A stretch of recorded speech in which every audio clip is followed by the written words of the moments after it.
Welcome to the Blockchain Ireland Summit 2025 on-site podcast brought to you by Provenance. My name is Sebastian Grube and I'm the co-chair of the Events and Communications Working Group at Blockchain Ireland.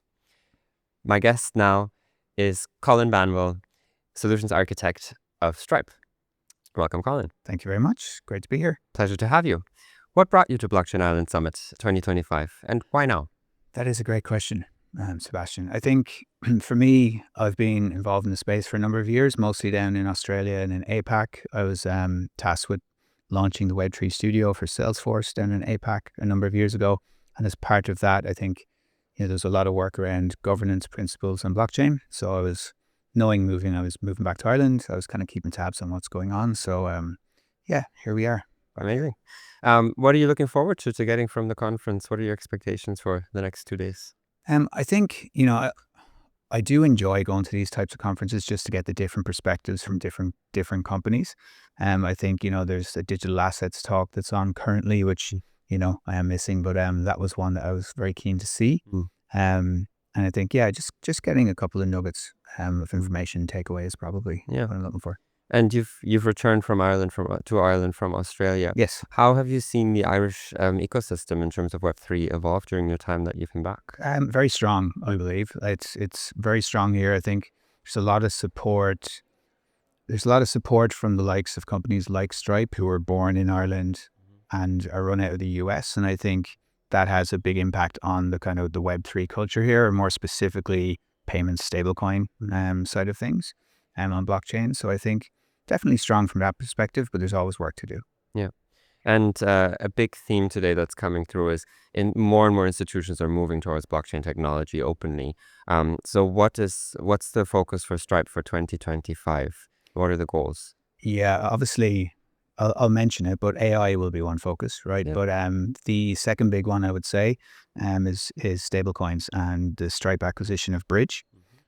So obviously going into H2 in 2025, I think that's going to be a massive area of focus for Stripe in terms of use cases that can be unlocked for stablecoins on the blockchain, which, are potentially huge. Like Stripe's available in 51 countries, but with Bridge, as of last week, it's now available in 101 extra countries purely from stablecoin exposure.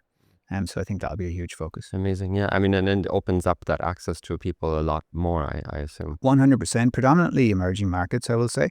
But there's ample opportunity there too. Yeah. See where it goes. And where do you see the real world application for blockchain technology at this stage? And what is still hype in the space?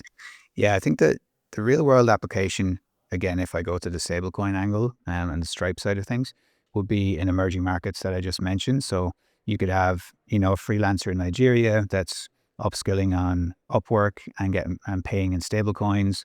You could have an importer-exporter that's buying from Alibaba that can do the same thing, or startups that can buy tokens for their LLMs on a consumption-based model, all in stable coins. I think there's a lot of appetite for that type of a solution. In terms of hype, probably because it's still very early days, but the rewards aspect and the staking side of the stablecoin side of things, I think is very early days, and maybe there's some hype there. I'm not sure exactly how they can get that to work, but I'm sure they will. Time will tell, probably. Time will of tell. Curiosity, yeah.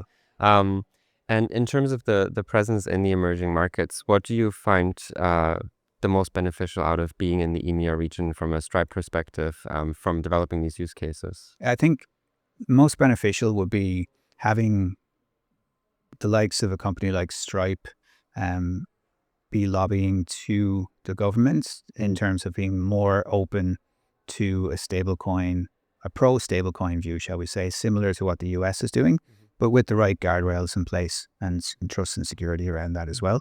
I think having the likes of a company like Stripe to help those conversations along is definitely a plus. Yeah, and it requires that conversation between the different players. I think that's what we're seeing in Europe a lot, as well as regulations emerge. Innovators are being brought into the conversations wherever possible, and I think the fact that Stripe is playing that role potentially in emerging markets is a good contribution. It's a good starting point, I think. Yes, it's a good starting point. If we're having this conversation again next year, what would you hope has changed in the space?